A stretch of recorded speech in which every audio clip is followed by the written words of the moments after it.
Welcome to Sanatan classes. My dear students, I hope all of you will be safe and sound at home. Keep on studying. Time waits for none. Then what should we wait for? Let's keep on doing our work. Come on. नमस्कार। आज हम active passive पढ़ने का प्रयास करेंगे। Active passive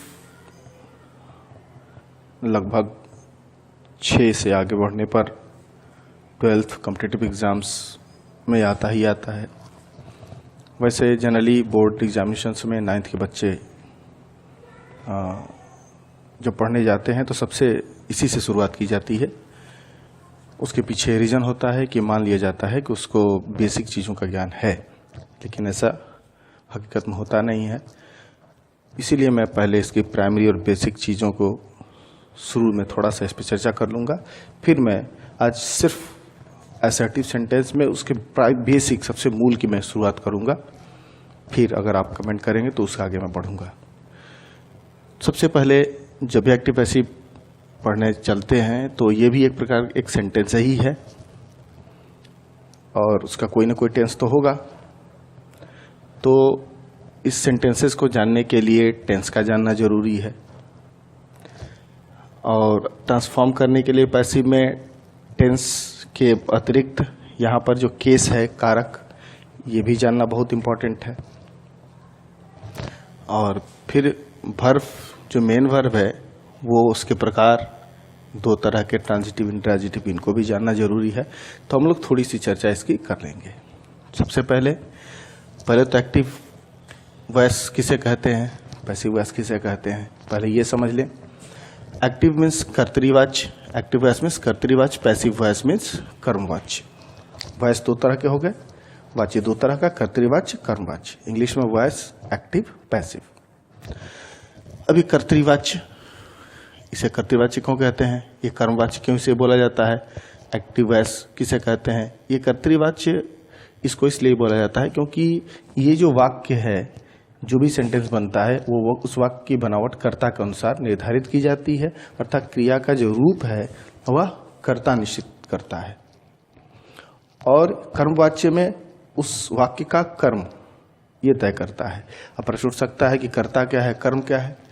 तो कर्ता उस वाक्य में जो काम होगा, उसको करने वाला जो डूअर होगा उस सेंटेंस में, वो उसका सब्जेक्ट होगा।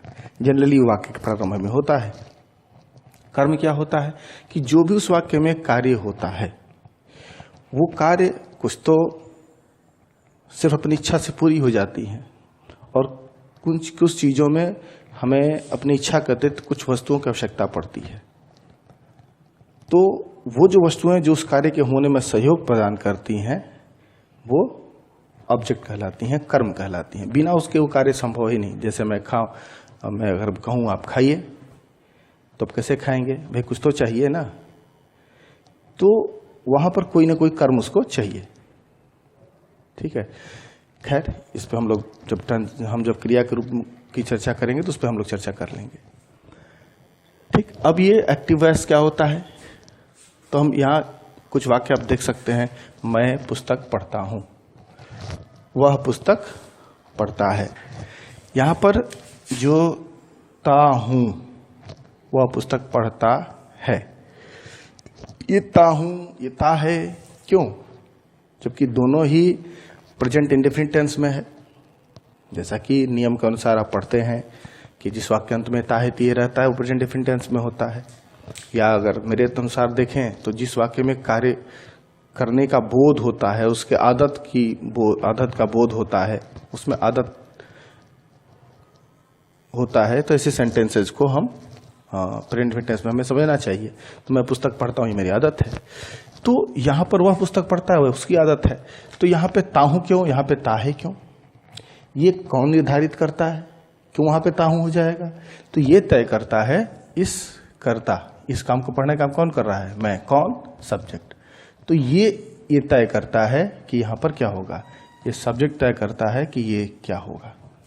ठीक है, अब वहीं पर हम उसके नीचे जब चलते हैं, ये दोनों वाक्यों पे ध्यान देते हैं, तो पुस्तक मेरे द्वारा पढ़ी जाती है, काम वही हो रहा है, पुस्तक ही पढ़ी जा रही है, यहाँ भी वही होता था, करने वाला भी मैं है, यहाँ भी वही है, पुस्तक मेरे द्वारा पढ़ी जाती है। लेकिन जब यहाँ पर हम चलते हैं क्रिया के इस अंतिम वाक्यांत में, जब हम क्रिया के रूप को देखते हैं तो यहाँ पे ती है लिखा हुआ है, इसमें भी ती है लिखा है, जबकि यहाँ पर मेरे है और यहाँ पर उसके है, अर्थात मैं मेरे में मेरे द्वारा बदल गया और यहाँ पर उसके द्वारा बदल गया। लेकिन यहाँ पर दोनों में पुस्तक होने से इसका रूप कौन तय किया, यहाँ पर। अब वहाँ पर जो इस वाक्य का कर्म था, पुस्तक, अगर ये पुस्तक नहीं होता कौन पढ़ता, किसको पढ़ता, नहीं ना, तो ये पुस्तक क्या था, ऑब्जेक्ट था, ठीक है। लेकिन यहाँ जो वाक्य बनावट थी वो कर्ता के अनुसार थी, इसमें जो पुस्तक है वो यहाँ पर है, अर्थात कर्म जो है वो सब्जेक्ट के रूप में आ गया है। अब जो वाक्य निर्धारित किया गया है ऑब्जेक्ट के अनुसार किया गया है। अब ऑब्जेक्ट यहाँ कर्ता के रूप में आ गया, ऑब्जेक्ट यहाँ कर्ता के रूप में आ गया। इसीलिए ये जो सेंटेंसेज हैं ये पैसिव वॉइस के हैं, अर्थात कर्मवाच्य के हैं, और ये एक्टिव वॉइस के हैं, ठीक है। एक्टिव वॉइस मीन्स जहां पर क्रिया का रूप कर्ता के द्वारा निर्धारित किया जाता है, और कर्मवाच्य में जो क्रिया का रूप अंत में, उस वाक्य के अंत में क्रिया का रूप कर्म के द्वारा निर्धारित किया जाता है, ये होता है पैसिव वॉइस। अगर इंग्लिश के डेफिनेशन के रूप में देखें, when a sentence is constructed according to the number person of the subject that is called active voice, and if a sentence is constructed according to the number person of the object that is called passive voice. That's very simple. तो मुझे लगता है कि आपको कर्तृवाच्य कर्मवाच्य समझ में आ गया होगा। अब जब हम इसकी पढ़ाई के लिए हम आगे बढ़ते हैं तो अब हमें देखना पड़ता है कि, और जब हम पैसिव वॉइस बनाने के लिए हमें आएगा तो हम इसकी हमारी कौन कौन सी चीजें हमें पढ़नी पड़ेंगी। तो सबसे पहले तो हमारा टेंस है, बिना टेंस को जाने हम आगे नहीं बढ़ सकते हैं। दूसरा हमने कहा केस है। तीसरा ये मेन वर्ब कितने प्रकार के होते हैं। यहाँ पर जब हम पढ़ते हैं टेंस, तो टेंस आपके 3 है, प्रेजेंट, पास्ट, फ्यूचर। उसमें indefinite, continuous, perfect, perfect continuous. तो ये इंडेफिनिट में क्या होता है, प्रेजेंट डेफिनिट में सब्जेक्ट के बाद मेन वर्ब का फर्स्ट फॉर्म आता है, इसमें यस या यस लग सकता है, प्लस ऑब्जेक्ट। कंटिन्यूअस में subject is am are plus main verb का फोर्थ फॉर्म प्लस सब्जेक्ट, इसमें सब्जेक्ट प्लस हैज है, परफेक्ट में हैज है प्लस मेन वर्ब का थर्ड फॉर्म ऑब्जेक्ट। स्ट्रक्चर आप देख सकते हैं, ये परफेक्ट कंटिन्यूअस, ये प्रेजेंट का है। इस तरीके से कोई भी सेंटेंस दिया रहेगा तो उसके हम अगर मेन वर्ब को निकाल लेंगे, जैसा कि मैंने पास्ट स्पीच वाले पार्ट में मेरे यूट्यूब के वीडियो में आप इसको देख सकते हैं कि सब्जेक्ट केस क्या होता है, ऑब्जेक्ट कहाँ होता है, वर्ब कहाँ होता है, क्वेश्चन मेथड उसमें दिया हुआ है, आप उसका यूज कर सकते हैं। अब यहाँ पर हम उस टेंस को समझ लेंगे, एक वीडियो भी आएगा टेंस का, अगर आप चाहेंगे तो प्रैक्टिस के थ्रू समझ सकते हैं, स्ट्रक्चर के थ्रू भी समझ सकते हैं। तो यहाँ से हम निकाल लेंगे टेंस क्या है। फिर इसके बाद ये केस, कारक वैसे तो हिंदी में 8 प्रकार आपने पढ़ा होगा, अपने कर्ता ने, कर्म को, करण से, ये सब आपने पढ़ा होगा। लेकिन हमारे जो इंग्लिश में है वो कारक हमारे 3 है, nominative case, objective case, possessive case. Nominative case कर्ता कारक, पॉजेसिव केस कर्म कारक, ऑब्जेक्टिव केस कर्म कारक, पॉजेसिव केस अधिकार कारक। तो ये जो नॉमिनेटिव केस है, ये जो इसके अंतर्गत आते हैं, तो पर्सनल प्रोनाउंस जितने होते हैं उनके कारक होते हैं। तो आप इसमें देखेंगे तो एक ये पूरा का पूरा रूप जो होगा वो कर्ता के रूप में प्रयोग होगा, ये कर्म के रूप में प्रयोग होगा, और ये किसी न किसी, अगर पॉजेसिव एडजेक्टिव होगा तो नाउन के पहले आएगा और ये अकेले आ सकता है। तो यहाँ पर ये कर्ता के रूप में प्रयोग होते हैं, I, we, you, he, she, it, they, ठीक है। यहाँ पर आपके सामने ये डिस्प्ले पे अभी I, me, my, mine, we, us, our, ours, you, your, yours, you, yours, he, him, his, she, her, hers, it, its, they, them, their, theirs, ठीक है। ये रूप के हैं। अब इनका आप प्रयोग कर सकते हैं उसमें। अभी जब हम यहाँ प्रयोग करेंगे तो इन सब रूपों का प्रयोग आएगा, सब्जेक्ट को ऑब्जेक्ट में बदलना, ऑब्जेक्ट को सब्जेक्ट में बदलना। अभी आ जाते हैं हम लोग मेन वर्ब के रूप में, जो मेन वर्ब आप यहाँ देख रहे हैं। इसके 2 रूप है, ट्रांजिटिव, इंट्रांजिटिव। ट्रांजिटिव सकर्मक क्रिया, इंट्रांजिटिव अकर्मक क्रिया। ट्रांजिटिव सकर्मक क्रिया क्या है? मतलब साथ में, कर्म की जो साथ होता है, मतलब ऐसी क्रियाएं जो बिना कर्म के हो ही नहीं सकती, सकर्मक क्रियाएं कहलाती हैं, ट्रांजिटिव वर्ब कहलाती हैं। और वे क्रियाएं जो बिना किसी की मदद के अपनी इच्छा से हम उसको कर सकते हैं, उसे हम अकर्मक क्रिया कहते हैं, इंट्रांजिटिव वर्ब कहते हैं। तो ये सकर्मक क्रियाएं होती क्या है? जैसे प्लीज टेक इट, ठीक है। अगर मैं आपसे कहूं कि कृपया इसे लीजिए, तो जब प्लीज टेक इट, तो ये कुछ चाहिए। अब मैं ऐसे नहीं कहूं प्लीज टेक इट, तो there will be a question in your mind, what should I take. तो वहां पे कुछ ना कुछ चाहिए। तो इस देने वाले कार्य को पूरा करने के लिए हमें किसी न किसी वस्तु की आवश्यकता होगी। देखिए, अगर मैं कहूं कि please jump, you may jump, there is no need of anything. यहां पे किसी चीज की आवश्यकता नहीं, आपकी इच्छा है आप कर लेंगे, हंसिए, हंस सकते हैं। तो हंसना, बैठना, उठना, दौड़ना, ये अकर्मक क्रिया है, अपनी इच्छा से कर सकते हैं, ठीक है। लेकिन लिखना, पेन चाहिए, कॉपी चाहिए, ठीक है। खाना, कोई वस्तु चाहिए, फाड़ना, कुछ वस्तु चाहिए, लिखना, ठीक है। तो ये सकर्मक क्रियाएं हुई, और जिसमें सहयोग नहीं है वहां पर कर्मक क्रिया हो गई। तो हम पैसिव वॉइस सामान्य रूप से उन्हीं वाक्यों को बनाते हैं जिसमें सकर्मक क्रियाएं आती हैं। अकर्मक क्रियाओं वाले वाक्यों को पैसिव उसका बनाने न बनता है, ठीक है, न बनाने की आवश्यकता है। तो अब हम शुरू करते हैं। जनरली जो सेंटेंस स्ट्रक्चर होता है सब्जेक्ट के बाद वर्ब, हम असर्टिव की बात हम लोग किए थे, तो हम पहले उसकी चर्चा कर लेंगे। सेंटेंस के प्रकार आप लोगों को अगर पता हो तो सेंटेंस के प्रकार भी आप पढ़ा होगा आपने, सिंपल, कॉम्प्लेक्स, कंपाउंड। और सिंपल सेंटेंस के आपके जो 5 हैं, असर्टिव, इंटेरोगेटिव, इंपरेटिव, ऑप्टेटिव, एक्सक्लेमेटोरी। तो हम असर्टिव में भी अफर्मेटिव की बात करेंगे, सिर्फ अफर्मेटिव की बात करेंगे अभी। तो वो जो असर्टिव का स्ट्रक्चर सब्जेक्ट के बाद वर्ब आता है, वर्ब में आपका यहाँ पर हेल्पिंग वर्ब भी आ सकता है और मेन वर्ब भी जुड़ सकता है, या अकेले मेन वर्ब भी आता है। कुछ ऐसे वाक्य होते हैं जैसे यहाँ पर इंडिपेंडेंस, इसमें सिर्फ मेन वर्ब होता है, इसमें हेल्पिंग वर्ब नहीं होता है, और इन सब में होता है। तो यहाँ पर सिर्फ हम वर्ब की बात कर रहे हैं अभी। तो अब हमें क्या करते हैं, तो पहले स्टेप में सब्जेक्ट जब हम पैसिव बनाने चलते हैं, ठीक है, ये एक्टिव में आपका है, और जब हम इसका पैसिव बनाने चलते हैं तो सब्जेक्ट जो होता है ऑब्जेक्ट में बदल जाता है, ठीक है। मतलब नॉमिनेटिव केस में जो भी शब्द यहाँ आएगा यहाँ पर ऑब्जेक्ट में बदल जाएगा, अर्थात ऑब्जेक्टिव केस में बदल जाएगा, पहला काम। दूसरा काम, यहाँ पर सबसे पहले तो जो शुरुआत करेंगे तो पहले हम इसकी नहीं, पहले हम ऑब्जेक्ट को यहाँ सब्जेक्ट बनाएंगे, ठीक है, सब्जेक्ट बन गया। फिर इसके बाद क्या होगा भाई, तो इसके बाद हम एक खाली जगह छोड़ देंगे अभी समझने के लिए। फिर मेन वर्ब जो यहाँ वर्ब होगा वो थर्ड फॉर्म में चली जाएगी, और फिर यहाँ पर एक हम खाली जगह छोड़ देंगे, जैसे यहाँ एक के बाद एक, एक के बाद एक। फिर यहाँ जो सब्जेक्ट है वो यहाँ पर ऑब्जेक्ट बनकर चला आएगा, और बाकी जो बाद में वर्ड्स आएंगे उसको हम जो कहते हैं उतारते चलेंगे, अगर आता है तो उस पर टेंशन लेने की आवश्यकता नहीं है। तो यहाँ पर जो सब्जेक्ट को हमने यहाँ ऑब्जेक्ट में बदला, यहाँ पर एक अस्थाई जुगाड़, मैं यहाँ पर 2 जुगाड़ लगाता हूँ, ठीक है। ये ठीक है, यहाँ पर तो वर्ब थर्ड फॉर्म में जाती चाहे कोई भी टेंस हो, ठीक, सब्जेक्ट भी बदलेगा, ऑब्जेक्ट सब्जेक्ट में बदलेगा। सब महत्वपूर्ण सिर्फ यही 2 चीजें हैं। ये तो बाई भी चेंज होता है, लेकिन जनरली समान अर्थ में असर्टिव में समान रूप से बाई को चेंज हम नहीं करते हैं। यहाँ पर जनरली बाई आता ही आता है, इसे हम अस्थाई जुगाड़ में कहता हूं।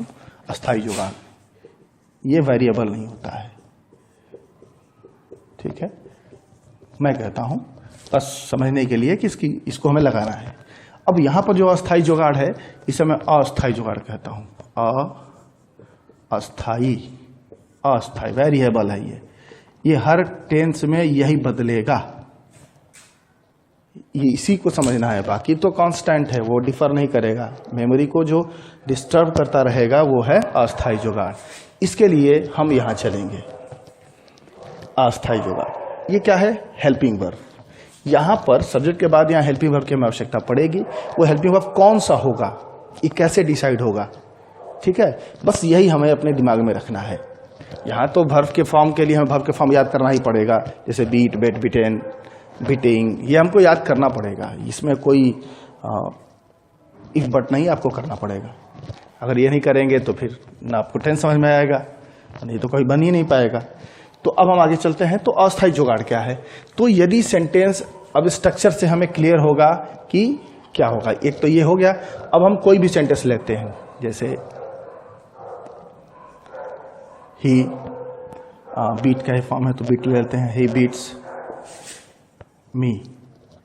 ठीक है, अब इसमें सब्जेक्ट वर्ब ऑब्जेक्ट हम पहचान लेंगे। तो सबसे पहले वर्ब को पहचान लें तभी सब्जेक्ट डिसाइड कर पाएंगे। तो बीट ये हमारा क्या है? मेन वर्ब ये हो गया। ठीक है, तो कौन पीटता है भाई? तो वह पीटता है, ये सब्जेक्ट आपका हो गया। और ये क्या है? ऑब्जेक्ट हो गया, सब्जेक्ट मेन वर्ब ऑब्जेक्ट। ठीक है, इसमें एस है, एस लगा है, ये वर्ब का फर्स्ट फॉर्म है, ये डिसाइड करता है कि प्रेजेंट इंडेफिनिट टेंस में ये है।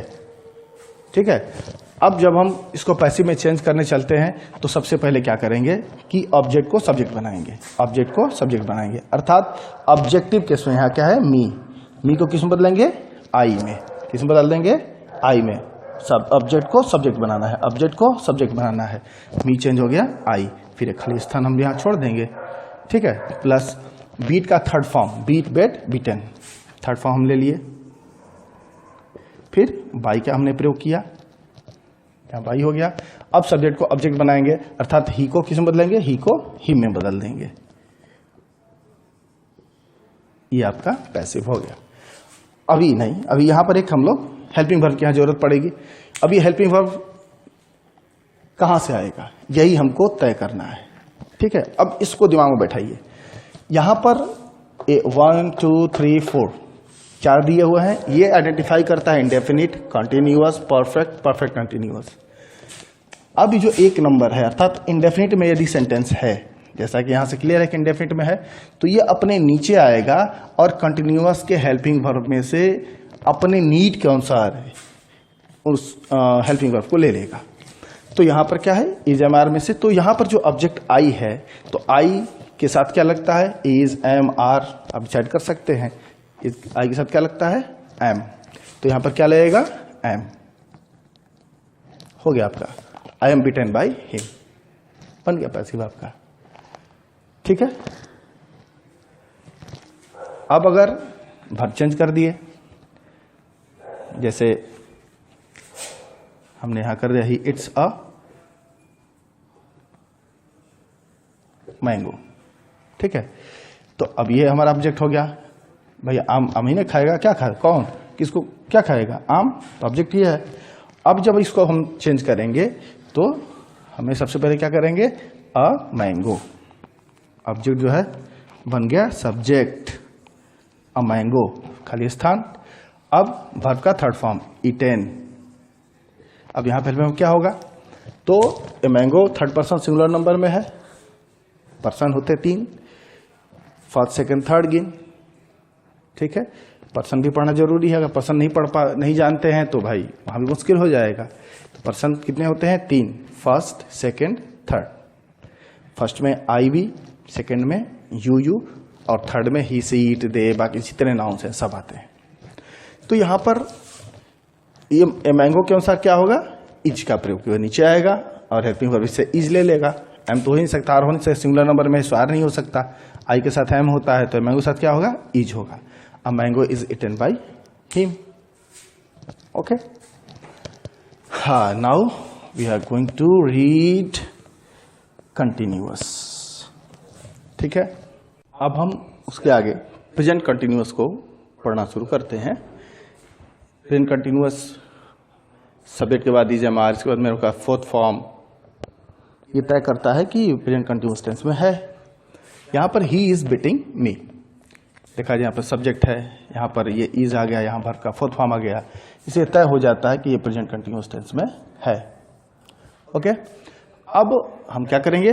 सब्जेक्ट वर्ब ऑब्जेक्ट हम तय कर लेंगे। ये हो गया तय। कौन बीट पीटना वर्ब हो गया। और किसको पीट रहा है भाई? उसको, मुझको पीट रहा है। कौन पीट रहा है? वह पीट रहा है। अब जब हम इसको पैसिव बनाएंगे तो हमने कहा था ऑब्जेक्ट को सब्जेक्ट बनाएंगे अर्थात मी को आई में कन्वर्ट करेंगे। आई हो गया। यहां पर हमने कहा था जगह छोड़ दीजिए, किसके लिए? To take help, helping verb के लिए।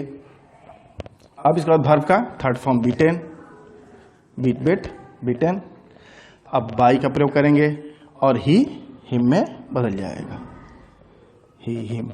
Okay, what will be the helping verb here, that should be decided, that's a variable help. तो हम इसके लिए we shall have to go here. यहाँ पर जब हम आएंगे तो यहाँ पर हमारे पास क्या है, जो दूसरा है, चूंकि जो कंटिन्यूअस है, इंडेफिनिट कंटिन्यूअस से हेल्प लिया, तो कंटिन्यूअस सेकंड वाला है, उस सेकंड वाला फर्स्ट से हेल्प नहीं ले सकता, क्योंकि ये दाता है, डोनर एक्सेप्टर नहीं हो सकता। तो क्या करेगा, ये अपना तो हेल्पिंग वर्ब इसके पास है, अपना हेल्पिंग वर्ब ये लेगा।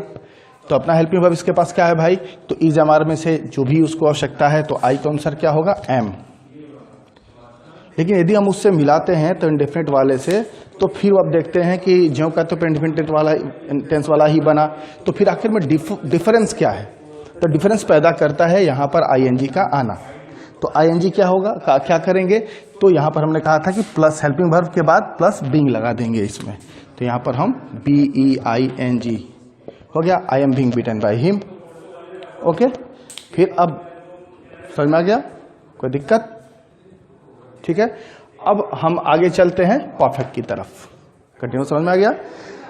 अब आगे हम जब परफेक्ट लेते हैं तो सिर्फ वही सेम कॉन्सेप्ट होना है, ही हैज बीटन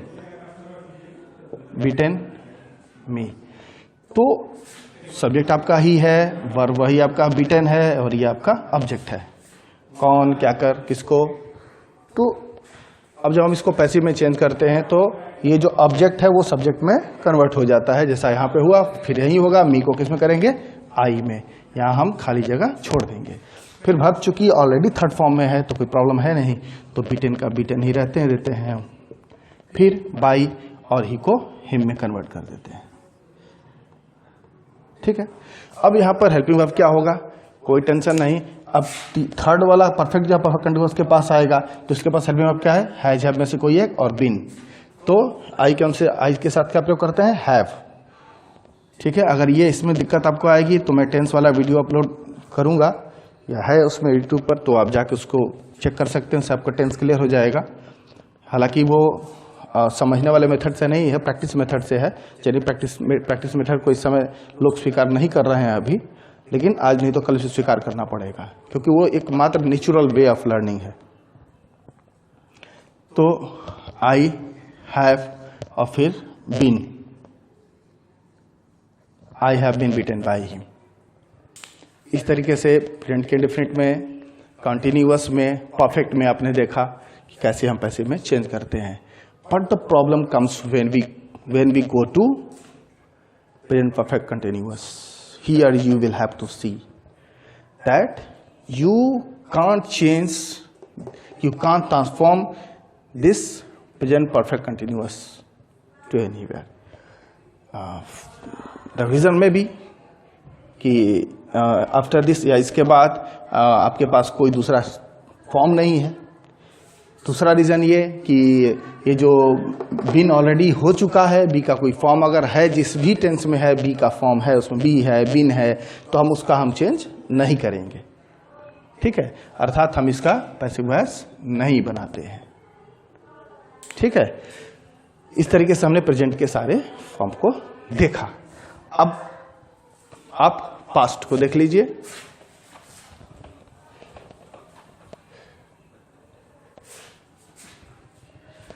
अगर हम इधर इसको पास्ट में कन्वर्ट करना चाहें तो हमें क्या क्या इरेज करना पड़ रहा है, देखिए मैं क्या क्या इरेज कर रहा हूं। यही आपके माइंड में जो चेंज करेगा, क्या क्या चेंज होना है, इसको दिमाग में आपको रखना है। बाकी सब ज्यों कहते हो रिटेन करेगा, ठीक है। तो ये अब हम पास्ट को देखेंगे। पास्ट में यहां पर हम वर्ब का क्या करेंगे, मेन वर्ब का अब सेकेंड फॉर्म आ जाएगा, जो यहां पर पहले फर्स्ट फॉर्म में था। अब यहाँ पे कोई एस अथवा एस नहीं है। फिर इसके बाद क्या है, यहाँ पर वाज या वर, ठीक है। फिर यहाँ पर हैड, क्योंकि हैव का फॉर्म जो चलता है वो हैव, हैड,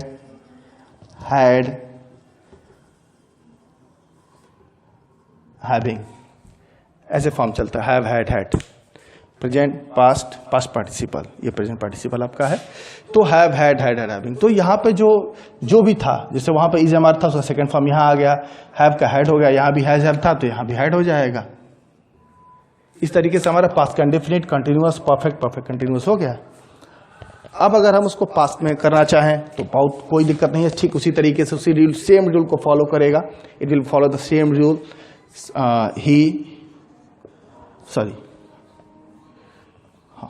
ही BEAT, ही बेट मी। यहाँ क्वेश्चन हो सकता है कि ये बेट कैसे हो गया, क्योंकि बीट का फॉर्म बीट, बेट, बीटन, स्पेलिंग सेम रहता है, जो प्रोनाउंसिएशन होता है वो डिफर करता है।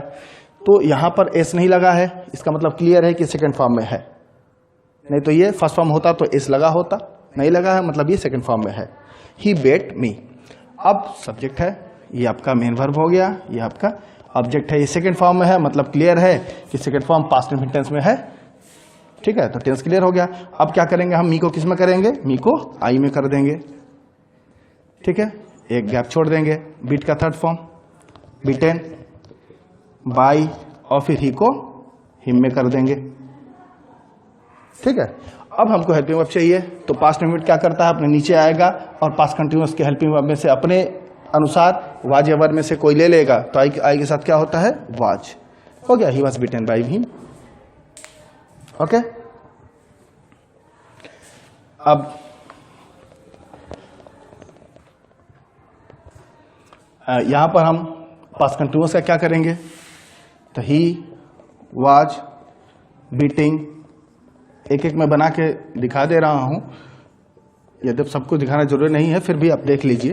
He was beating me, subject है, फिर ये आपका मेन वर्ब है जो फोर्थ फॉर्म में है, यहाँ पे इसका हेल्पिंग वर्ब है, और यहाँ पर ये ऑब्जेक्ट है। तो वाज के बाद मेन वर्ब का फोर्थ फॉर्म किस में आता है, पास्ट कंटिन्यूअस टेंस में। तो अभी क्या करेगा, चूंकि ये नीचे जा नहीं सकता, ये ब्लॉक है यहाँ से रास्ता, तो जैसे कंटिन्यूअस में हमने किया था, मी को क्या करेंगे, आई में एक खाली जगह छोड़ दीजिए, प्लस अब बीट का हम बीटेन, ये थर्ड फॉर्म, ये पैसिव की पहचान है, इसको भूलना नहीं है। बाई, ही को हिम में करते रहे हम लोग अब तक। अब यहां पर क्या करेंगे हम, हेल्पिंग वर्ब लेकर आएंगे, तो क्या करेगा, ये दाता रहा है, सेकंड वाला दाता होता है, ये किसी से लेगा नहीं, अपना हेल्पिंग वर्ब पहले प्रयोग करेगा, वाज। अब इसको जरूरत है आईएनजी को सपोर्ट देने की, तो आईएनजी के सपोर्ट के लिए इसको कुछ चाहिए, तो ये अपने साथ बीइंग लेकर आता है। ठीक है, I was being beaten by him, I was being beaten by him. ठीक है, ये हो गया आपका पास्ट कंटिन्यूअस। अब चलते हैं पास्ट परफेक्ट की तरफ। He had beaten, he had beaten me, वो मुझे पीट चुका है, पीट चुका था। ही हैड वर्ब का third form beaten, he had beaten me. अब जब हम इसका पैसिव चेंज करेंगे तो ये क्या करेगा, मी जो है कर्ता में बदल जाएगा, सब्जेक्ट में चेंज हो जाएगा, आई एक जगह छोड़ दें हम, फिर थर्ड फॉर्म में ऑलरेडी है तो कोई प्रॉब्लम है नहीं, बाई, फिर ही को हिम में। Is that clear. अब क्या करेंगे, हेल्पिंग वर्ब कहां से आएगा, तो क्या करेंगे हम, ये अस्थायी जुगाड़ है, वेरिएबल है, then we shall have to go here. तो अब ये थर्ड क्या है, पास्ट परफेक्ट क्या है, आएगा अपने पास्ट परफेक्ट कंटिन्यूअस अपने एल्डर ब्रदर के पास और वहां से वो मांगेगा, तो हेल्पिंग वर्ब क्या है इसके पास, तो हैड बीन। ठीक है, तो ये यहां पर हैड बीन लेकर चला आएगा, हो गया, I had been beaten by him. इस तरीके से आपने देखा पास्ट भी हो गया। अब हम चलते हैं फ्यूचर की तरफ।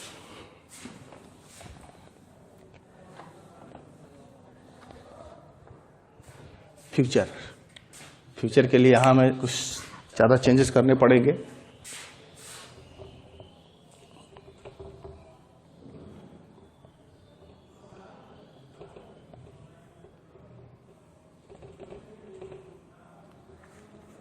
यहां सब्जेक्ट के बाद will, shall plus main verb का फर्स्ट फॉर्म प्लस ऑब्जेक्ट। यहां पर क्या होगा, subject plus will, shall plus be main verb का fourth form, subject plus will shall plus have plus main verb का थर्ड फॉर्म। यहाँ पर subject plus will shall plus have plus been.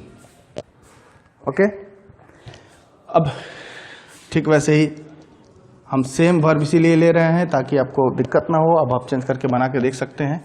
He will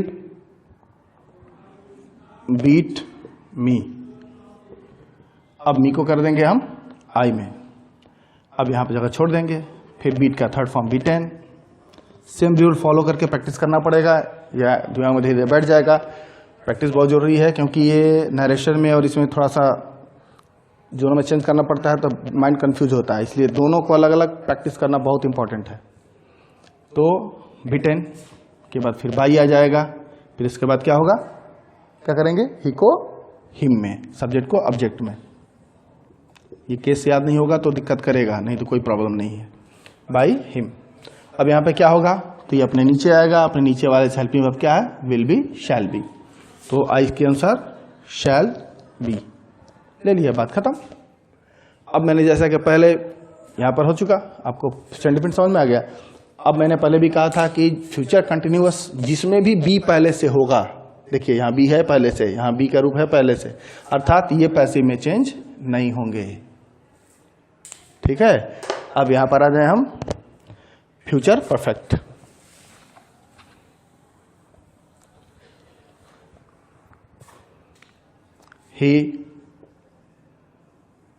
he will have beaten me। Subject ये आपका helping verb है, ये आपका main verb हो गया, ये आपका ऑब्जेक्ट हो गया।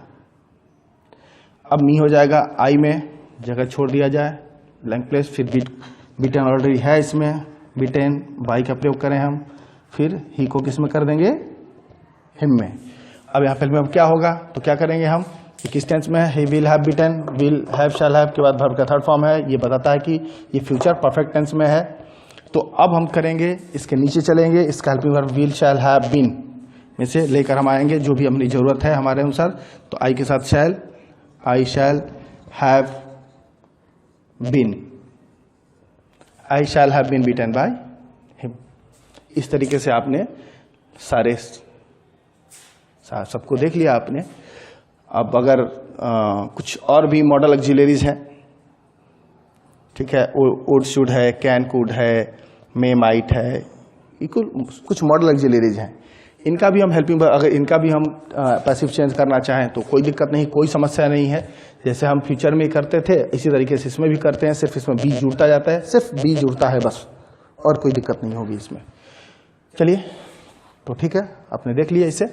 अब जैसे हम एक कोई ले लें, कोई भी ले लें, सब एक तरह से फॉलो होगा मॉडल ऑक्सिलरीज में। जैसे ही कैन चीट मी, चले बीट ही रहने दिया जाए, ही कैन बीट मी। यहाँ भी वर्ब है, कोई दिक्कत नहीं, कुछ भी, विल हो, शैल हो, वुड हो, शुड हो, कैन हो, कुछ भी हो, यहाँ पे कुछ भी, कोई प्रॉब्लम नहीं है, बस एक मैं बता रहा हूँ, आप समझ जाइएगा।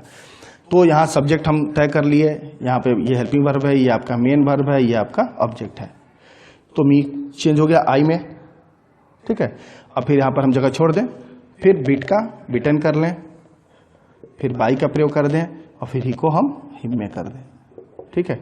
अब यहाँ पर क्या होगा, तो यहाँ पर क्या होगा, कोई दिक्कत नहीं। अब इसके लिए तो हमारे पास उधर जाना ही नहीं है, अब हमको सिर्फ क्या करना है, जो इसके पास हेल्पिंग वर्ब है उसको हम लिख देंगे और बी लगा देंगे, कुछ भी होगा, कैन बी, ठीक है। अगर यहां पर आ जाता है, मान लीजिए would, he would beat me, तो कोई दिक्कत नहीं है, वुड हो गया। अगर मान लीजिए फिर आ जाता है आपका कोई, ले लीजिए जैसे मे आ गया है या माइट आ गया, मे आ गया, चूंकि इन सबके बाद फॉर्म जो होता है वर्ब का फर्स्ट फॉर्म होता है, तो इसमें चेंज भी कुछ नहीं करना है, I may be beaten by him. इस तरीके से हमने आज एक्टिव पैसिव का प्राइमरी शुरुआत का फर्स्ट स्टेज का हमने पढ़ाई की। मुझे आशा है कि आपको ये बात समझ में आई होगी। थैंक यू फॉर वॉचिंग मी। जय हिंद, जय सनातन।